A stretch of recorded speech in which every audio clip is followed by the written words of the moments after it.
Durante el embarazo, el cuerpo de la mujer atraviesa una serie de transformaciones increíbles, pero también puede enfrentar desafíos inesperados. Uno de los más serios y muchas veces silenciosos es la preeclampsia. En este episodio hablaremos de qué es exactamente la preeclampsia, por qué puede aparecer incluso en embarazos aparentemente normales, cuáles son las señales de alerta y cómo actuar a tiempo puede marcar la diferencia entre un embarazo saludable y una complicación grave. Si estás embarazada o estás buscando quedar embarazada, quédate, este episodio es para ti. Si te gusta este contenido, te invito a suscribirte y activar la campanita para no perderte los próximos episodios. Y recuerda seguirnos en nuestra cuenta de Instagram. ¿Tienes dudas sobre el embarazo? Déjala en los comentarios para poder responderte. Bienvenida, doctora Tania.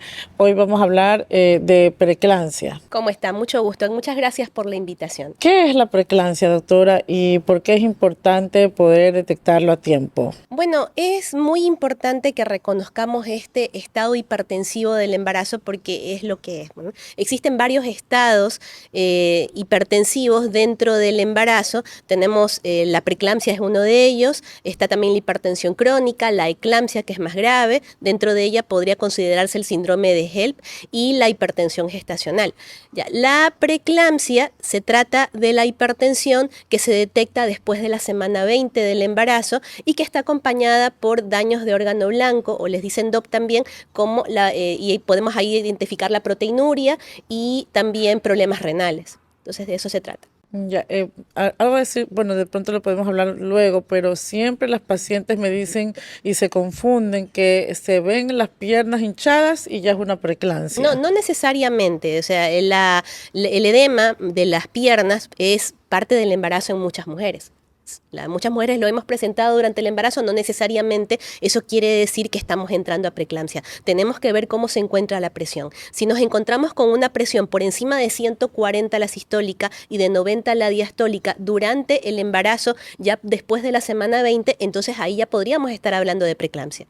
Y siempre no una sola toma nos va a hacer el diagnóstico. Exactamente, pero de repente esta mujer acaba de llegar y en el embarazo pues hay un estado catabólico bastante alto y está un poquito estresada, un poquito complicada, se puede elevar la primera presión, pero si ya tenemos varias tomas en distintos momentos y en reposo por encima, mayor o igual a 140 la sistólica, mayor o igual a 90 la diastólica, entonces ya estaríamos hablando de preeclampsia, más otros síntomas además. ¿En qué etapa del embarazo se suele diagnosticar la preeclampsia? ¿Y cuál sería la diferencia entre una hipertensión gestacional y una preeclampsia? Claro, la diferencia es la edad gestacional, como tú lo acabas de decir, pues cuando ya nos encontramos por encima de la semana 20, ya podemos clasificar a esta mujer con presión alta y con síntomas como una preeclampsia. Y la hipertensión gestacional es por debajo de eso. Y con síntomas o no, porque puede no tener síntomas esta mujer o tener solamente taquicardia, que eso también es inherente al embarazo, y pues no es una preeclampsia porque está por debajo de la semana 20. ¿Cuáles serían los factores de riesgo en estas pacientes? Bueno, esto es importante porque muchas veces los síntomas del embarazo se pueden subestimar. Creemos que todo lo que se siente durante el embarazo es totalmente normal, que es parte del embarazo, y no es así. Hay que tener cuidado porque los factores principales para poder padecer esto es que esta mujer tenga antecedentes de preeclampsia previos, ya que haya tenido antecedentes de incompatibilidad de RH, o sea, de embarazos con incompatibilidad de RH que le hayan causado este problema, que tengan también antecedentes de embarazos de mole hidatiforme, por ejemplo, ¿ya? O que ya tengan antecedentes familiares, o sea, que en su familia haya hipertensión, que haya problemas coronarios. ¿Qué tan frecuente es que, por ejemplo, una paciente que tuvo un embarazo anterior con preeclampsia, esta vez 100% va a volver a tener preeclampsia? Bueno, cada embarazo realmente es un mundo, porque la preeclampsia tiene que ver con la placenta, no con el bebé. Como tú lo sabes, pues el bebé está protegido por la barrera transplacentaria, entonces ese bebé incluso puede tener una sangre distinta a la de su madre y no tiene por qué causarle nada a la mamá, para nada. El asunto es la placenta. Y la placenta está llena de factores inflamatorios que tienen un componente materno, un componente paterno que no necesariamente va a ser compatible con la madre, y es lo que realmente causa este estado hipertensivo. Los factores inflamatorios, las interleuquinas, los tromboxanos y todo eso que comienza a circular en la sangre de la madre y que es necesario para proteger el bebé, pero que a la vez le puede causar este problema a la madre. ¿Cuáles son los signos y síntomas que la paciente debería identificar para estar alerta? Eso es muy importante. Muchas veces a mí me refieren pacientes con preeclampsia, los compañeros de ginecología, que por cierto ellos las tratan bastante bien a estas pacientes, o sea, el manejo que ellos hacen es óptimo, pero las refieren porque de repente ellos no saben si esta persona ya tiene antecedentes familiares y si se puede hacer algo más, ¿ya? Y es importante pues identificar los síntomas, porque si una mujer está teniendo, yo siempre les pregunto, usted, bueno, además de que cuando me las refieren, les pregunto si no tienen sangrado transvaginal, si no han tenido pérdida de líquido, que eso le compete más a mi compañero, pero también me interesa saberlo, porque eso es un factor importante para que esta mujer vaya a ingresarse o que haga un reposo absoluto por lo menos. Les pregunto si no están con dolor de cabeza constante, con mareo constante, dolor en el pecho, un dolor que no pasa, si hay tinnitus, si hay acúfenos, eso quiere decir pues sonidos que no escuchaba antes, como un pito, un tintineo, si ven estrellitas, si pasa todo eso, eso es un signo de alarma en una mujer embarazada. Una mujer embarazada con la presión, con esos límites, por encima de 140 la sistólica, por encima de, mayor o igual, de 90 la diastólica, y que está con estos síntomas, es un signo de alarma bastante severo y esta mujer tiene que ir a la emergencia. En la parte de nosotros como médicos, por ejemplo, tenemos a veces un poco de discordancias. Por ejemplo, una paciente, ya sabemos que efectivamente una paciente que tenga 140/90 o más es un trastorno hipertensivo. Pero, por ejemplo, una paciente que siempre ha manejado presiones 90/60 y ahora tiene 125, 130, 80, ¿se la consideraría como una hipertensión para ella o igual es no? Bueno, hay que, como te dije, todo embarazo pues es un mundo. Hay que ver qué síntomas tiene esta mujer. O sea, esta mujer puede haber tenido siempre, haber sido normotensa o tener tendencia a la hipotensión, se embaraza y comienza a tener presiones más cercanas a lo normal, pero estas presiones le están generando sintomatología.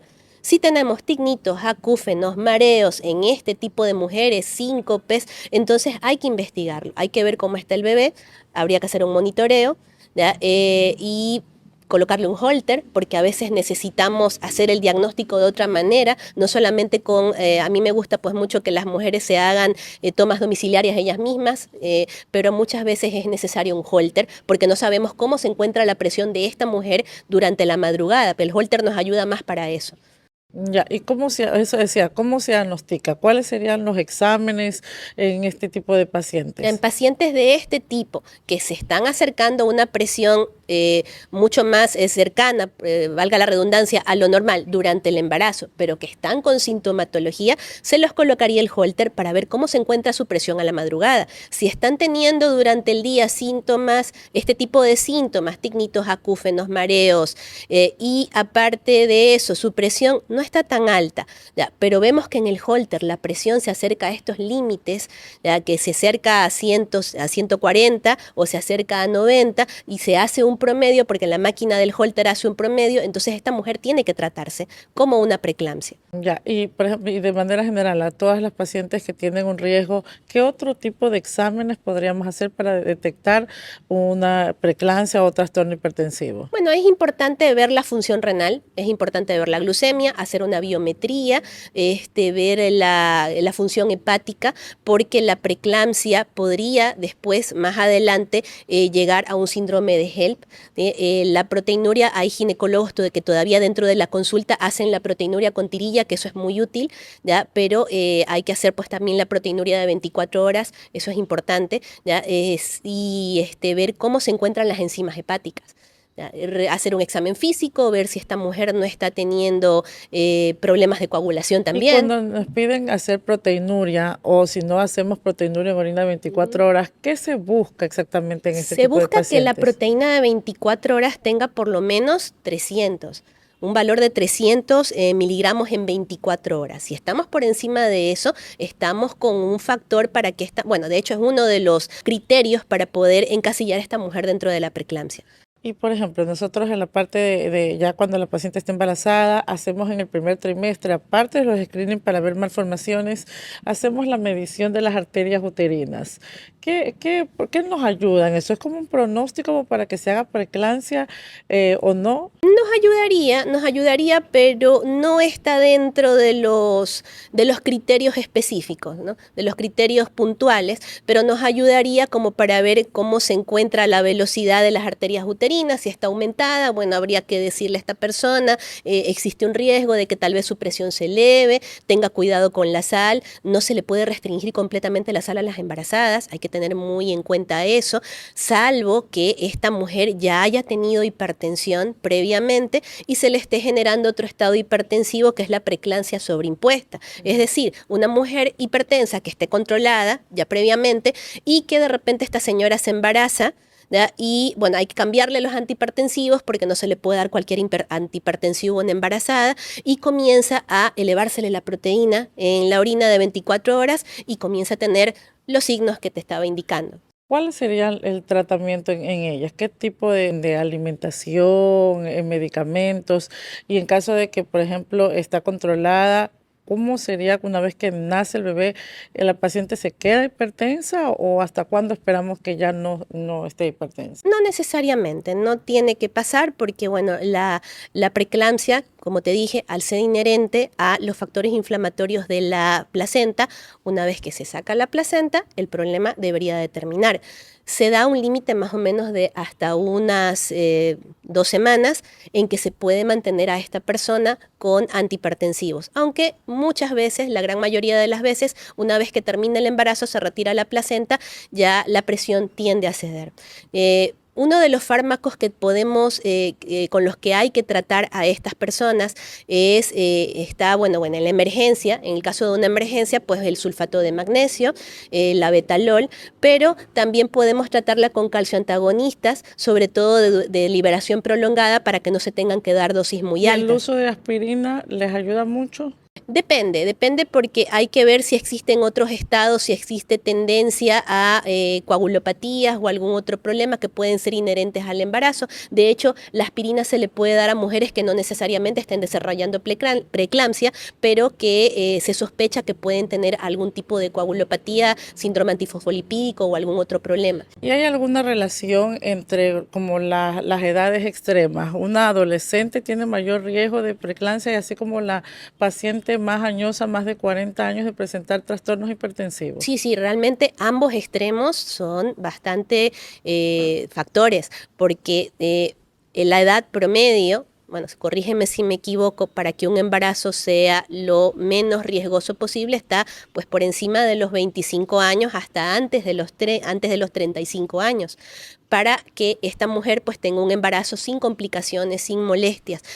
Un embarazo adolescente no solo puede conllevar un problema de preeclampsia o eclampsia, que es mucho más grave. La eclampsia indica todo lo que tiene la preeclampsia, más convulsiones, y lamentablemente no muchas mujeres salen de eso, ¿ya? Sino también un embarazo en una mujer más añosa, ¿ya? En una adolescente que no tiene su pelvis bien formada, que no tiene una contextura completamente desarrollada para tolerar un embarazo, pues la preeclampsia es uno de los primeros problemas que puede llegar a tener. Lo mismo en una mujer añosa, porque en una mujer añosa, pues además de haber mayor rigidez vascular, pues también existen otros factores inflamatorios, no solo de la placenta, que son inherentes a su edad y a sus factores de riesgo familiares que pueden generar todo esto. Entonces ambos extremos son bastante cuestionables.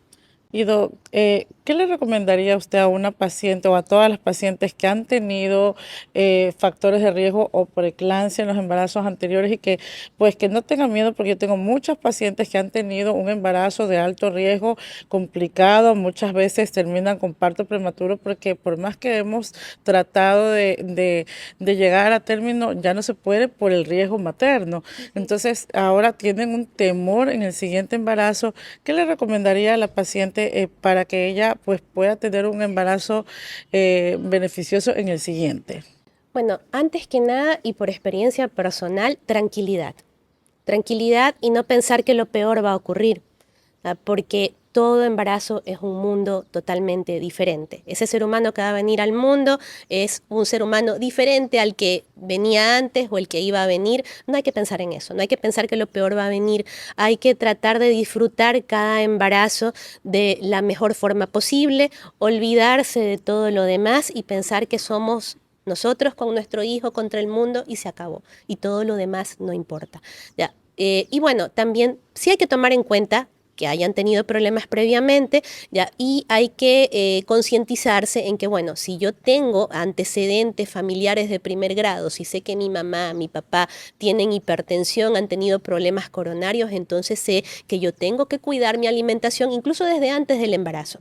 Lo ideal es que el embarazo sea lo mejor planificado posible, pero no siempre pasa así. Muchas veces las mujeres se enteran que están embarazadas y se enteran luego de mucho tiempo, ¿ya? Pero mientras se pueda planificar, mejor. Es mejor planificar un embarazo de la mejor forma posible, pero si ya ocurrió, pues, y ya tenemos un antecedente que tuvimos algún riesgo, pues tal vez bajar un poco nuestro ritmo de vida, descansar un poco más, si tenemos 3 trabajos, dejar solamente uno y comenzar a planificar nuestra vida para dentro de 9 meses y llevar ese embarazo lo mejor posible. La alimentación, pues puede ser una alimentación variada, tenemos que tener los controles ginecológicos, eso es muy importante, que la mujer no descuide sus controles, que en el momento en que ya tiene que hacerse el control para ver la translucencia nucal y todas esas cosas, o sea, que el ginecólogo lo guíe muy bien, que no suspenda sus controles nunca, ¿sí? Que haga todas las preguntas que sean necesarias a su médico, a su ginecólogo de cabecera, ¿sí? No es necesario que vayan precisamente a un cardiólogo, salvo que el ginecólogo ya considere que como esta persona tuvo antecedentes, pues aunque sea tenga que hacer una visita, pero si esta mujer ya tenía hipertensión previamente y ahora está embarazada, entonces sí, tiene que ir al cardiólogo o si está planificando embarazarse para que los fármacos que esté tomando pues se los tengan que cambiar para unos más adecuados para el embarazo de ella. ¿El uso de huevo, la clara, le va a ayudar en este tipo de pacientes o es un mito eso? En realidad, la alimentación balanceada para todos es buena. No necesariamente la clara de huevo no es que va a aportar muchísimo más de lo que puede aportar todo tipo de proteínas y nutrientes balanceados. Así que realmente sí es un mito. O sea, no hay que centrarse en un solo alimento y que solo un alimento nos va a hacer bien o que solo un alimento nos va a hacer mal. De hecho, todos los alimentos nos ayudan de forma distinta. Hay que priorizar pues las proteínas, salvo que esta persona pues esté teniendo problemas en los riñones ya debido a la misma preeclampsia y bueno, la ayuda de un nutricionista también sería muy... ¿Y qué tan frecuente es este tipo de enfermedades, trastornos hipertensivos en el embarazo? Bueno, realmente es bastante frecuente. Es bastante frecuente porque el embarazo conlleva a que va a venir otra persona al mundo y que no necesariamente es compatible con la persona que la está trayendo al mundo, ¿sí? Es el hecho de que aumenta el catabolismo, el hecho de que el útero cambia de forma, que los órganos tienen que cambiar de ubicación, que el corazón tiene que irse con su colita un poquito más para arriba y todas esas cosas, pues va a generar que esta persona pueda tolerar el embarazo de mayor o menor grado. O sea, cada quien vive un embarazo de forma distinta de acuerdo al estado de salud que haya tenido antes. Y porque la mayoría no tenemos el peso óptimo, ¿no? Sí, Y ya o sea, comenzamos con el embarazo con un poquito más de exacto, sobrepeso y no comemos bien claro, tampoco. o sea, lo ideal por eso sería que todas podamos planificar el embarazo. Bueno, me quiero embarazar, así que voy a bajar de peso, voy a mejorar mi estado de salud. No todas hacemos eso, no podemos, no siempre es posible, ¿ya? Pero todos esos factores que teníamos que no estaban bien, el estrés laboral, que no estaban bien antes de embarazarnos, pues llegan a afectarnos más durante el embarazo porque no los hemos cambiado esos malos hábitos. Así que mejorar los hábitos de vida previo al embarazo, pues también nos ayudaría bastante. Bueno, pues muchas gracias, doctora. La verdad es que esto es un tema muy extenso. Sí. Hablarlo en 20 minutos realmente es casi que imposible. Sí, sí, sí. Yo quisiera que nos dejen los comentarios qué más querían saber de todo el punto de vista de cardiología. Aquí la tenemos a la doctora para poder en otra entrevista pues hablar con ella. Muchas gracias por la invitación. Gracias.